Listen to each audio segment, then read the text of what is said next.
In 1788, the British government sent 11 all-women prisoner ships named Lady Juliana to establish a penal settlement in New South Wales. But the territory became a quagmire of survival, starvation, and debauchery within days.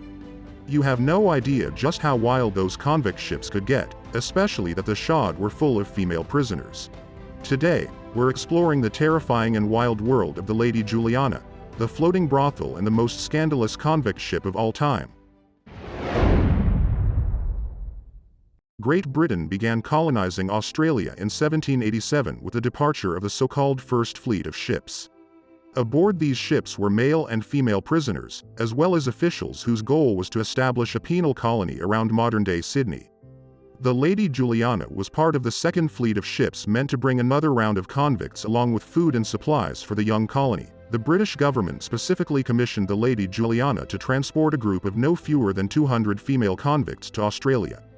Pulled from British prisons, these convicts were torn from their families and communities to undertake a lengthy sea voyage to the other side of the world. Though conditions aboard the Lady Juliana were better than they were on most convict ships, it was still a long, hard journey. The ship left England in July 1789 and didn't reach its final destination until June 1790. When the Lady Juliana arrived in Sydney in the winter of 1790, it was 11 months since the ship departed England. British filled the boat with prostitutes, thieves, and con women. The objective was to improve the moral culture of the colony so that the men would marry the women and lead respectable married lives. However, things took an unexpected turn when Lady Juliana became a hotbed of illicit affairs at sea, with most women becoming the lovers of the ship's officers and crew members. Lady Juliana acquired such a notorious reputation that leading maritime historian Charles Bateson coined a new term for the ship, the Ship of Love. Hundreds of colonists gathered to greet the ship they believed was bringing them desperately needed supplies for the near-starving colony, but the onlookers were bitterly disappointed to see that, instead of food and livestock, the ship had carried more than 200 women. Or as Lieutenant Ralph Clark bluntly put it, more damned whores. With very few women on the island, the settlers started sexually assaulting the Aboriginal women. The passengers might have been a feast for the eyes for some, but the women also signified a devastating new burden on the new colony. How on earth were they going to feed another shipload of people?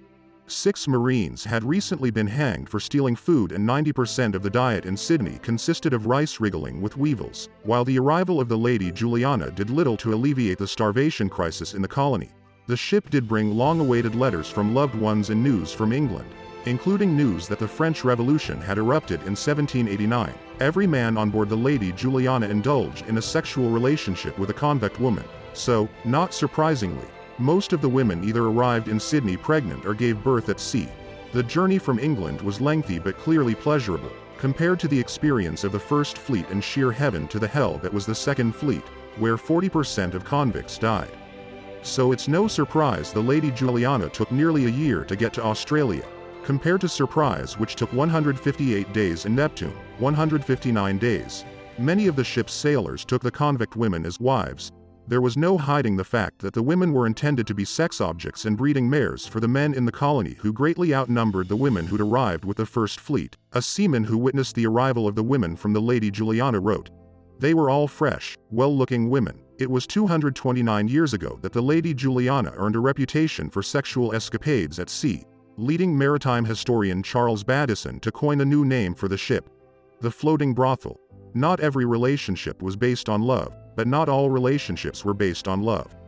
Most of them were, in fact, based on lust or necessity.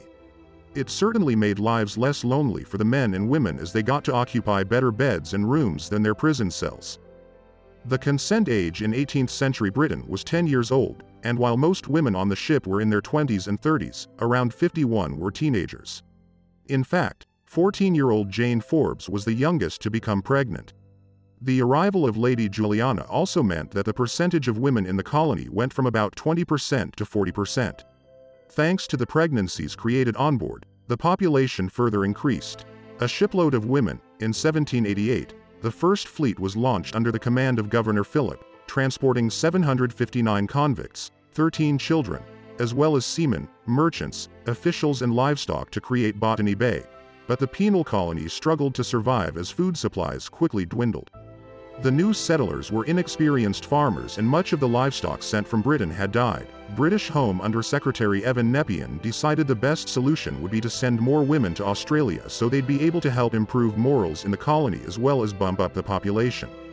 The 226 females selected for transportation in June 1789 included petty thieves, prostitutes and con artists, who were rounded up from prisons in London. The women included Deborah Davis, who was sentenced to death by hanging for stealing £15 and 13 shillings from a customer named Timothy Toppings.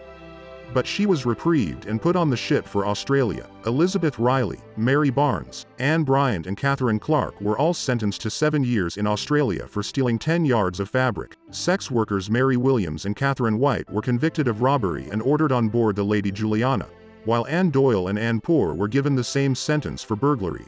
It must have been a relief to escape London's notorious, overcrowded Newgate jail, which was literally overflowing with prisoners and filth. The journey of the Lady Juliana certainly was a lengthy one.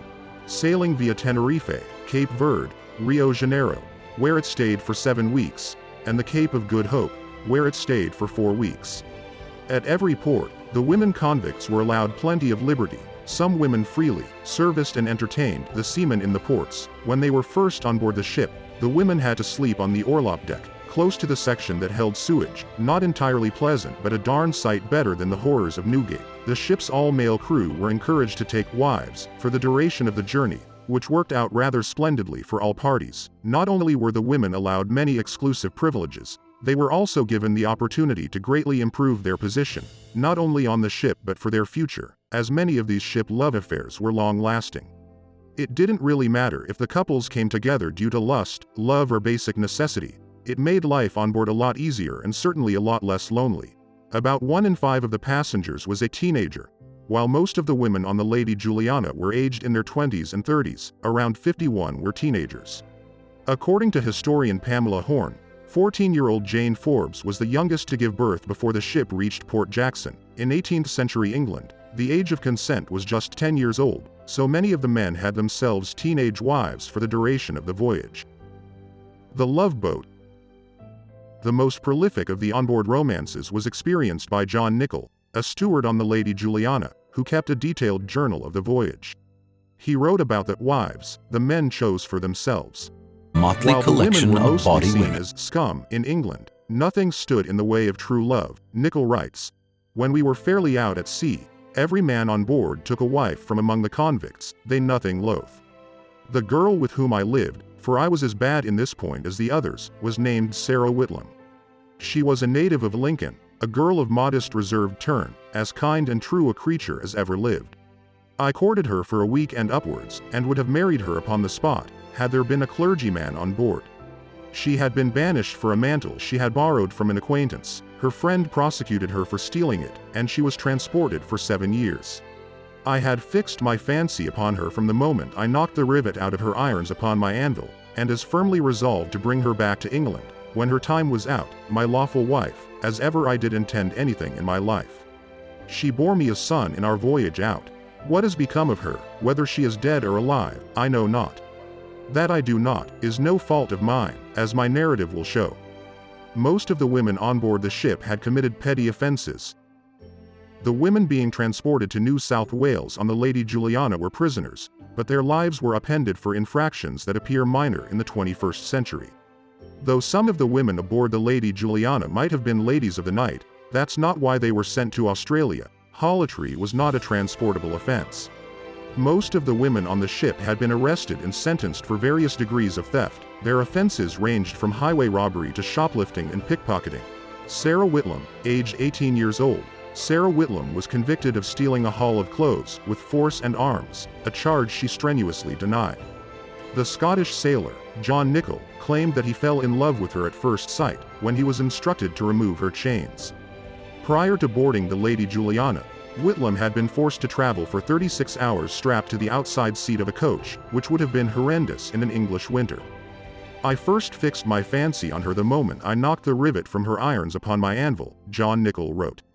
A few days into the voyage, Whitlam was settled in Nichol's bunk. According to Sean Rees, author of The Floating Brothel, Nichol petitioned to marry Whitlam but was denied by the British Navy.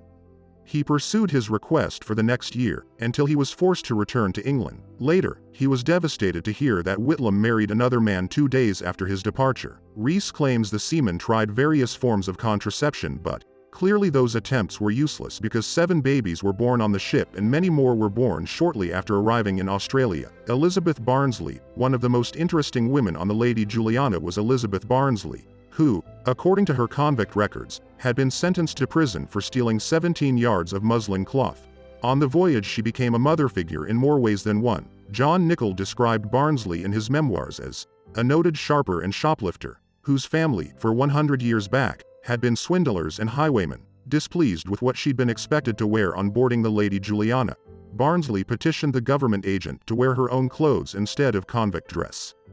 The women were allowed to wear their own clothing once on the ship. She was very kind to her fellow convicts, who were poor. They were all anxious to serve her. She was as a queen among them, Nichol wrote. Clearly an astute businesswoman, Barnsley took a leading role in overseeing her fellow convicts' economic circumstances when the ship stopped at various ports, working as prostitutes and servicing the local men. She made sure the prostitutes were properly paid and well looked after. The women create successful lives for themselves. Most women of Lady Juliana managed to be highly successful in their new lives and were instrumental in carving out the future of a new country, Australia. This ragtag crew of unwanted British women made an immense impact on the history of Australia. These women's incredible entrepreneurial spirit and hardships helped them find unconventional ways and means to build better lives for themselves and benefit society in general. For example, successful women like Molly Morgan Feely donated freely to establish schools, hospitals, and churches. Others like Caroline Chisholm gave employment and accommodation for over 1,000 women and girls. And we can never forget the incredible Mary Wade, whose family has lived for more than 5 generations in Australia and is considered one of the founding mothers of Australia.